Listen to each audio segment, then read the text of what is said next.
আপনারা ইতিপূর্বে ভারতবর্ষের অবিজেপি দলগুলোর পক্ষ থেকে হোয়াটসঅ্যাপ ইউনিভার্সিটি বলে একটি শব্দ বা একটি সেন্টেন্স আপনারা শুনে থাকবেন। এই হোয়াটসঅ্যাপ ইউনিভার্সিটি আসলে কি? এটা বুঝতে হলে আপনি নিশ্চয়ই ভারতবর্ষের বর্তমান রাজনীতি সম্পর্কে খবর রাখেন। ভারতবর্ষের বর্তমান রাজনীতিতে হোয়াটসঅ্যাপ ইউনিভার্সিটি একটি মিথ্যা মিথ্যা বলার একটি কারখানা বা একটি বিশ্ববিদ্যালয়। কেমনভাবে মিথ্যা বলা হয় সেখান থেকে কিছুদিন পূর্বে ভারতবর্ষে একটি ঘটনা ঘটেছিল, পালঘর হত্যাকাণ্ড। আপনারা হত্যাকাণ্ড সম্পর্কে জেনেছেন। সেখানে প্রচার করা হয়েছিল হোয়াটসঅ্যাপ ইউনিভার্সিটি, অর্থাৎ এই হোয়াটসঅ্যাপে মেসেজ দিয়ে প্রচার করা যেটা পালঘরের সাধুদের হত্যা করেছে মুসলিমরা। কিন্তু এই ঘটনায় 101 জনকে গ্রেপ্তার করা হয়েছিল।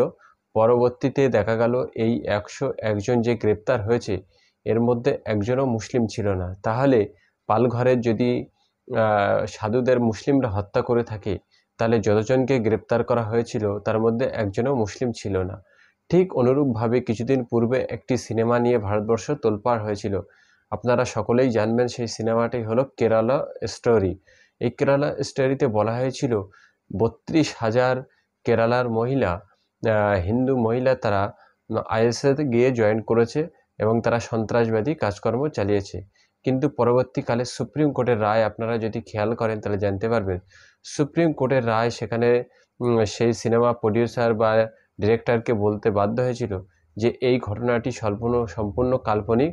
আসলে সেখানে 3 জন মহিলার এমন প্রমাণ পাওয়া গেছিল যারা আইএস জঙ্গি সংগঠনের সঙ্গে নাম লিখিয়েছিল। কিন্তু হোয়াটসঅ্যাপ ইউনিভার্সিটি এই সমস্ত খবরগুলো হু হু করে প্রচার করে দেয়। এখন এই হোয়াটসঅ্যাপ ইউনিভার্সিটি চালাতে গেলে 4টি ধাপ লাগে। কি কি সেই ধাপ? এখানে বুঝতে হবে যে আপনি যে দেশে মিথ্যে খবর ছড়াবেন সেই দেশের সংখ্যাগরিষ্ঠতা মানুষ বা সংখ্যাগরিষ্ঠতা যে ধর্মাবলম্বী মানুষ আছে তাদেরকে প্রথমে আপনাকে টার্গেট করতে হবে। ভারতবর্ষে এই মুহূর্তে সংখ্যাগরিষ্ঠতা হলো হিন্দু সম্প্রদায়ের মানুষেরা। এখন এই বিজেপি সরকার হিন্দুদের কতটা ভালোবাসে, কতটা তাদের স্বার্থ রক্ষা করে সেটা বড় কথা নয়। তাদের কিন্তু মূল লক্ষ্য ছিল হিন্দু সম্প্রদায়কে তাদের কবজা করা, অর্থাৎ হিন্দু সম্প্রদায়কে টার্গেট করে তারা এগোতে চাইছিল, যেখানে মিথ্যে খবর ছড়িয়ে দিয়ে দেশে একটি অশান্তি এবং ধর্মীয় উস্কানির বাতাবরণ তৈরি করা যায়।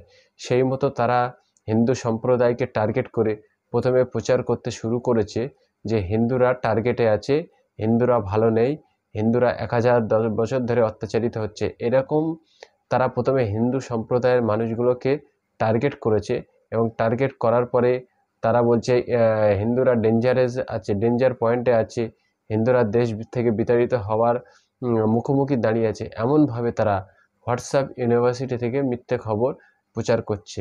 এখন এই জায়গায় দাঁড়িয়ে আপনাকে আমাকে ভাবতে হবে, সত্যিই কি দেশের এই অবস্থা হয়েছে?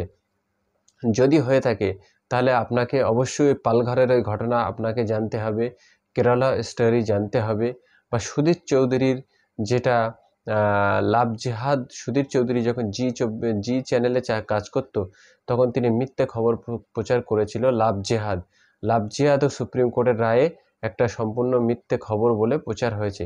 এখন আপনি যদি হিন্দুরা ডেঞ্জারাস আছে এই খবরের উপর নির্ভর করেন, তাহলে পালঘর হত্যাকাণ্ড, কেরালা স্টোরি এবং লাভ জিহাদ এই সমস্ত রায়ের যে সমস্ত কপি সুপ্রিম কোর্ট বের করেছে সেখানে চোখ রাখলেই আপনি বুঝতে পারবেন আপনি যদি হিন্দু হয়ে থাকেন তাহলে আপনি বিজেপির দ্বারা টার্গেট, অতএব আপনার ব্রেন ওয়াশ করা হবে এবং আপনাকে অশান্তির দাবানলের সামনে রেখে ওরা পিছন থেকে রাজনীতির ফায়দা তুলতে চাইবে। দর্শক, অবশ্যই আপনারা আপনাদের কমেন্ট বক্সে আপনাদের মতামত জানাবেন।